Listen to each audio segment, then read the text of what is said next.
एक महिला जो सालों से मायके में रह रही थी और अपने ससुराल से न तो कोई खोज खबर था और न ही कोई वार्तालाप थी।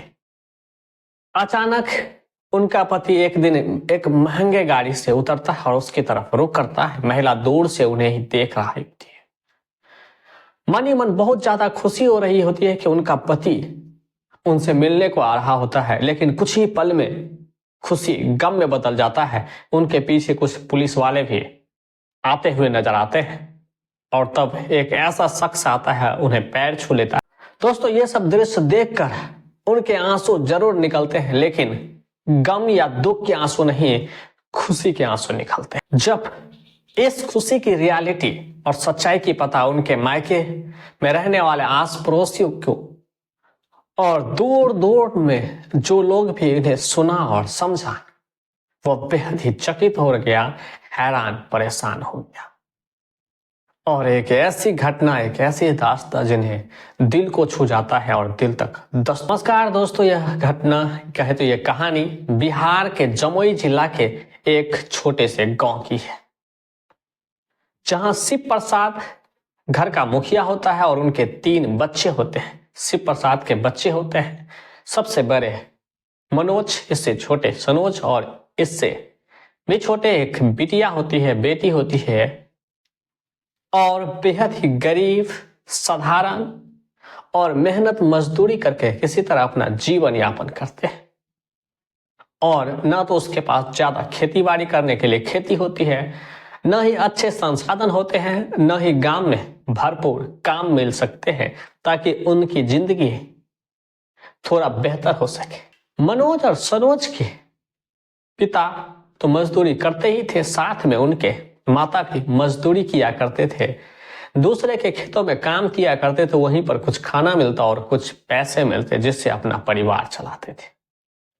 दोस्तों, ये सब सिलसिला चल ही रहा होता और इन 3 छोटे छोटे बच्चों को भी पालना था, लेकिन एक ऐसे एरिया में रहता था, एक ऐसे जगह में रहता था और मोहल्ला ही ऐसा था कि शिक्षा के नाम का कोई बड़ा और अच्छा खबर ही नहीं था उन लोगों को, जो पढ़ने से या शिक्षा लेने से उनकी जीवन पूरी तरह से बदल सकता है। उन्हें तो सिर्फ इतना उम्मीद थी कि कौन सा ऐसा काम है जिसे करने से पेट भर खाना मिलता है और रात को भी खाना खा के चैन की नींद सोया जा सकता है। सिर्फ इसी काम पर फोकस था। दोस्तों, ये दिन बीतता है, धीरे धीरे बच्चे बड़े भी होते हैं और बड़े बेटे अपने पिता के साथ काम पर जाना शुरू कर देते हैं और छोटे बेटे भी कभी कभी काम पर ले जाते हैं और बकरियों को, मवेशियों को चराने के लिए जाते हैं। लेकिन अचानक एक दिन उसी सरकारी स्कूल में जो उन्हीं के गांव का है, खेल कूद का प्रतियोगिता चल रहा होता था। सभी बच्चों का जमावड़ा था। जिस दिन पढ़ाई होती थी उस दिन बहुत कम होता था, लेकिन ये जो कार्यक्रम के वजह से बहुत सारे बच्चे थे। और मनोज के छोटे भाई सनोज भी अपने मवेशियों को छोड़कर उन जगह पर आ जाते हैं और देखते हैं कि बच्चे बहुत खुश हैं और जो भी जीत जाते हैं उन्हें खाने के लिए अच्छे अच्छे टॉफी देते हैं, उन्हें टोपी पहनाते हैं और गले में एक माला यानी एक मेडल भी डाल देते हैं। और उस वहां शिक्षक से आप पूछते हैं कि और कोई ऐसा बच्चा है जो इस रेस में भाग लेगा और इन्हें जीत कर दिखाएगा। सनोज भी खुशी खुशी हाथ उठाता और कहता है कि वो दौड़ने के लिए तैयार है। दोस्तों, फिर क्या था, सनोज उस कार्यक्रम में हिस्सा लेते और इतनी तेजी से दौड़ता है सिर्फ खाने के लिए कि वो अपनी मंजिल पर पहुंच जाता है, पहुंचता ही नहीं, सफलता हासिल करता है। बोलने और बातचीत करते हुए बेहद चंचल था। उनकी आवाजें दिलों को छू जाता था, दिमागों को छू जाता था और अच्छा लगने। जब भी मास्टर से आप उनसे बात किए कि करते क्या हो, बोलता है भैंस बकरियों को चराते हैं और खेतों में छोटे मोटे काम करते हैं और घर पे ही रहते हैं। मास्टर से आपको उसी दिन उस बच्चे से लगाव हो जाता है। कहता है कि तुम सिर्फ यहां आना, खाना भी मिलेगा और उसके साथ और भी बहुत कुछ मिलेगा। दोस्तों, उस दिन से सनोज स्कूल जाना शुरू कर देता है। मास्टर साहब एक ऐसे शख्स थे जिन्हें नोटबुक, पेन, पेंसिल और सरकार के तरफ से आए हुए तमाम बुक भी उन्हें देते थे और खाने के लिए भरपेट मिलता था। अब क्या था, अब उनका रुझान भैंस बकरियों से कम और स्कूल की तरफ ज्यादा हो। दोस्तों, दिन बदलता गया, समय भी बदला, लेकिन सनोज की जो मानसिक स्थिति थी वो भी बदल गई। और एक दिन मास्टर साहब कहता है कि अगर ये परीक्षा तूने पास कर लिया, अभी सिर्फ एक टाइम का खाना मिलता है, अब पूरे तीन टाइम का खाना मिलेगा और रात में भी आराम और चैन की नींद सो सकते हो। एक अच्छे घर होगा, चारों तरफ अच्छे परिवेश होगा और खेलने कूदने के मैदान होंगे। सुनो, जी जान लगाकर मेहनत करता है और वो केंद्रीय विद्यालय में सिलेक्शन हो जाता है। अब बात क्या था, वो केंद्रीय विद्यालय चला जाता है जहां से 10वीं से 12वीं तक निःशुल्क शिक्षा की व्यवस्था होते हैं। आराम से बैठकर खाते हैं, पढ़ते हैं और उसके सिवा दुनियादारी से कोई मतलब नहीं। लेकिन दोस्तों, इस शिक्षा पद्धति के बारे में उनके परिवार वाले को भी कुछ पता नहीं होता है। वो चाहता है कि चलो भाई, कुछ दिन की बात है, बेटे वहां रह के पढ़ेंगे और फिर जब बड़े होकर यहाँ आएंगे तो दूसरे के खेतों में काम करेंगे, मजदूरी करेंगे और अपना पेट भरेंगे। उन्हें ये पता ही नहीं कि पढ़ाई करने से कुछ होता है, बस उतना ही कि चलो भाई पढ़ लेंगे, लेकिन करना तो यही काम है। ये उम्मीद लगाए उनके माता पिता और परिवार वाले थे। लेकिन तब तक जब 12वीं आते आते सनोज के जो बड़े भाई होते हैं मनोज, वो बड़े हो चुके थे उस समाज के लेवल में जहां पर शादियां कम समय में हो जाया करते थे। दोस्तों, कुछ ही समय में अब शिव प्रसाद अपने बड़े बेटे एक रिश्तेदार के यहाँ देखता है कि एक अच्छी खासी लड़की है, अच्छी कामकाज करता है। फिर इन दोनों का एक दूसरे के परिवार वालों से बात करके इन दोनों का शादी करवा देते हैं और शादी के हिस्सा बनने के लिए सनोज भी शहर से, जो आप शहर में पढ़ रहे होते हैं, केंद्रीय विद्यालय से निकलकर एक अच्छी और उच्च शिक्षा के लिए पढ़ रहे होते हैं, वहां से वापस आते हैं, घर में आते हैं, फिर शादी में हिस्सा बनते हैं और अच्छे खासे समय भी बिताते हैं। दोस्तों, सरकारी हॉस्टल में रहते हुए सनोज का जो ग्रेजुएशन था वो भी हो चुका था और एक अच्छी नौकरी पाने के लिए वो मेहनत कर रहा था। उनके लिए कोचिंग की फीस चाहिए, अगर उन्हें कम भी कर देता तो भी शहर में सरवाइव करने के लिए, रहने के लिए, खाने पीने के लिए और सरकारी हॉस्टल छोड़कर दूसरे जगह रूम लेने के लिए पैसे की आवश्यकता होती है। परिवार या घर वाले के पास इतनी भी पैसे नहीं कि वो सनोज को कुछ न कुछ दे सके और जिससे उनकी पढ़ाई, किताब, कॉपी, कोचिंग का खर्च, लाइब्रेरी का खर्च निकाल सके। लेकिन समय की पाबंदी होती है। फिर भी दोस्तों, एक लंबे समय के बाद सनोज जब भी शहर जाते, फिर लंबे समय के बाद घर आते।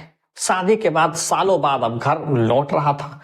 घर लौटने के बाद सोचा कि क्यों न सबसे मिल लिया जाए। जब घर पहुंचते हैं तो उनकी भाभी उस घर में नहीं होती, यानी मनोज की पत्नी, जो लगभग 1.5 साल पहले ही उनका शादी हुआ था और उनकी भाभी भी थी, वो नहीं थी। अपने परिवार वाले से पूछते हैं तो बोलता है वो अपने मायके चली गई है, अपने गांव चली गई है, कुछ एक विशेष काम था। तो खैर कोई बात नहीं, सब चीज ठीक ठाक होता है। लगभग सप्ताह बाद जब वो शहर की तरफ रुख करता है तो उसी रास्ते को छोड़कर थोड़ी दूर जाते हैं तो उनकी भाभी का गांव आता है और उसी गांव में उसकी भाभी का मायके होता है। फिर सनोज वही रास्ते पकड़ता है और अपनी भाभी से मिलने की जो इच्छा थी मन में, उन्हें भी पूरा करता है और अपनी भाभी के घर पहुंचता है। उन्हें पैर छूकर आशीर्वाद लेते हैं, बहुत सारे बातें होती है और भाभी भी पूछती है कि आपका पढ़ाई लिखाई कैसे चल रहा है। बोलता है सब चीज ठीक ठाक है, बस दिक्कत है एक बात की। तो बोलता है क्या दिक्कत है बताओ। बोलता है वो पैसे की दिक्कत है। घर में न तो भैया के पास ज्यादा पैसा है, न पिताजी के पास है, ज्यादा पैसा दे नहीं पाते हैं और हम अगर शहर में काम करना शुरू कर दें तो पढ़ने लिखने के लिए बहुत ही कम समय बचेंगे और जिससे हमें सफलता मिलने में बहुत समय लग जाए। तो वही बोलता है घबराने की कोई बात नहीं, मेरे पास जेवरात है, गहने हैं, जो भी है, शायद इससे थोड़े बहुत तो पैसा जरूर मिल जाएंगे। तो बोलता है कि नहीं नहीं, ये आपकी है और आपके शादी का निशानी है। बोलता नहीं, इसका नहीं, इससे ज्यादा जरूरी है, कहीं आप पढ़ लेंगे और जीवन में सफल हो जाएंगे तो शायद ये बहुत भी कुछ हो सकता है। तो पहला जरूरी है कि आप किसी तरह पढ़े, अपने मुकाम को हासिल करें। सनोज के लाख मना करने के बावजूद भी भाभी अपने गहने उतार कर अपने देवर सनोज के हाथों में दे देता है। फिर उन्हें पैर छूता है, उनके आशीर्वाद लेता है और फिर भाभी के मायके से विदा हो जाता है, फिर शहर पहुंचता है। दोस्तों अब पूरी जद्दोजहद करता है, पूरी प्राण लगा देता है, पूरी जान लगा देता है, और आने वाले समय में ही यूपीएससी की रिजल्ट हो जाता है। रिजल्ट होते ही घर में ना तो फोन होता है ना कुछ होता है, क्या समाचार और कैसे दे। दोस्तों कुछ ही समय में उनका हर एग्जाम क्लियर हो जाता है और आने वाले कुछ समय में वो एक कलेक्टर के तौर पर नियुक्ति हो जाती। दोस्तों अब क्या था, सनोज पूरी तरह से सफल हो चुका था और वो जिले का डिस्ट्रिक्ट मजिस्ट्रेट यानी डीएम बन चुका था, और उसी सरकारी गाड़ी से सीधे अपने घर पहुंचता है, और उनके पिता, उनके गांव वाले, उनके जानने वाले देखकर बेहद खुश हो जाते हैं कि अब उस गांव में रहने वाला सनोज आज जिले का मजिस्ट्रेट बन चुका है, डीएम बन चुका है। दोस्तों जब अपने पिता के पास जाता है, उनका पैर छूकर आशीर्वाद लेता है, अपने भाई का भी पैर छूता, अपने माँ का भी पैर छूता, और फिर खोजती है अपने भाभी नजर नहीं आती, और फिर अपने माता पिता और अपने भाई से एक ही सवाल पूछता है कि उनकी भाभी कहाँ है। बोलता है कभी मायके में ही है, अभी नहीं आई है। दोस्तों लगभग 2 से 3 साल बीत चुके थे और वो मायके में ही है, उन्हें ये बात पता ही नहीं था। जब ये गहनता से जानकारी लेता है तो कहता अभी तक नहीं आया। दोस्तों फिर सनोज अब अपने भाई और अपने पिता के ऊपर जोर से बोलता है कि जब वो इतना दिन से वहां है तो आप लोग लाने क्यों नहीं गए और अपने घर में क्यों नहीं लेकर आए। तो उनका भाई बोलता है कि मैं उसे हमेशा हमेशा के लिए छोड़ चुका हूं और मैं उसे नहीं लाने जाऊंगा। तब सनोज फूट फूट कर रोने लगता है और बताता है कि किस तरह उनकी भाभी ने उन्हें पढ़ाई में और इस सफलता में उनका हाथ है। अगर उसका हाथ नहीं होता है तो शायद सफलता मिलना बड़ा ही मुश्किल और कष्टदायक होता। इतना होने के बावजूद भी उन्होंने उससे शिकायतें न की और न ही ये बताया कि उनके घर को छोड़ दिया है या उन्हें उस घर से निकाल दिया गया है। न ही उनके परिवार वाले उन्हें ये बताया था।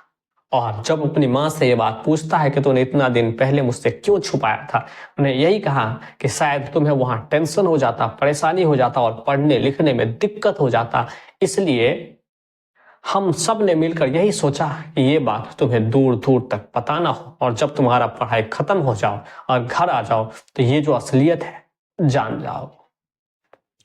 दोस्तों फिर ये जो सनोज होता है अपनी माँ को कहता है कि माँ आप भी एक माँ हो, लेकिन मेरी जो भाभी थी वो भी एक माँ समान थी, जिन्होंने मुझे एक एक कदमों पे मेरा साथ दिया, और जहां तक उनकी इतनी बड़ी संपत्ति और परिवार से दूर रहने के बावजूद भी न तो मुझे इनकार किया, न ही अपने दुख की बात हमें बताया, जहां तक कि अपनी सारी गहने मुझे दे दिए और मैंने बेचकर पढ़ाई की। जब ये सब उनके भाई सुनता और परिवार वाले सुनता है तो बेहद दुखी होता है, उन्हें गले से लगाता है, और उनके भाई भी अच्छे कपड़े पहनकर उसी सरकारी गाड़ी में बैठता है और सीधे अपने ससुराल पहुंच जाता है, यानी अपनी पत्नी को लेने के लिए पहुंच जाता है। दोस्तों अपनी ससुराल से थोड़ी दूर उनके घर से पहले गाड़ी रुकता है और उनका पति उधर से गाड़ी से नीचे आता और अपनी ससुराल के घर की तरफ जाता है, लेकिन उनकी पत्नी दरवाजे पर खड़ा होती है और उस गाड़ी की तरफ निगाहें बनाकर रखती है और देखता है कि उनका पति उसी की ओर आ रहा है। इतनी ज्यादा खुश होती है कि उनका कोई ठिकाना नहीं होता है। दोस्तों उनको निकलते ही कुछ पुलिस वाले उसके आसपास होते हैं और ये देखकर बेहद ही हैरान हो जाते हैं कि आखिर उन्होंने कौन सी गलती कर दी होगी ताकि पुलिस उन्हें पकड़ने और मुझे भी पकड़ने के लिए आ रहा है। दोस्तों जो उनके पति वहां पर पहुंचता है और उनके आगे बोलता है कि मुझे माफ कर दो, उसी समय उसका देवर भी वहां पहुंच जाता है और उनके पैर छूकर आशीर्वाद लेते हैं। और पूरे सूट बूट और इतनी महंगी गाड़ी देखकर वो तो हैरान हो जाता है, चकित हो जाता है, और उनका देवर अपने भाभी से कहता है भाभी माँ, मैं एक बहुत बड़ा ऑफिसर बन चुका हूं, मैं एक बहुत बड़ा आदमी बन चुका हूं, जिले में सबसे बड़ा यानी डिस्ट्रिक्ट मजिस्ट्रेट यानी कलेक्टर बन चुका हूं, और अपने भाभी पैर छूकर बार बार। दोस्तों फिर मनोज भी अपनी पत्नी को गले लगाता है और जी भर कर वहां रोता रहता है और अपनी गलती पर उन्हें बार बार पछतावा होता है। अपनी पत्नी को बोलता है कि मुझे माफ कर दो, मुझसे गलती हो गई और बहुत बड़ी भूल हो गई। और बार बार इस पछतावा को दोहराने लगता है और उनकी पत्नी को भी इस पर बेहद दया हो जाता है। कहता है कि और भी मत बोली, अब कोई दिक्कत नहीं है, हम लोग जो भी गलतफहमी हम लोगों के बीच थी वो दूर हो चुका है। और पूरा परिवार फिर उसी सरकारी गाड़ी में बैठकर सीधे अपने घर पहुंचता है और एक खुशी और खुशहाल जीवन एक परिवार के साथ मिलजुल कर उनका परिवार आगे बढ़ता है। दोस्तों, जीवन में समय के साथ धैर्य रखना बेहद ही जरूरी होता है। इस कहानी के बारे में आप क्या सोचते हैं हमें कमेंट करके जरूर बताएं। अगर यहां तक आप पहुंच गए तो वीडियो को एक लाइक कर दीजिए और चैनल को भी सब्सक्राइब कर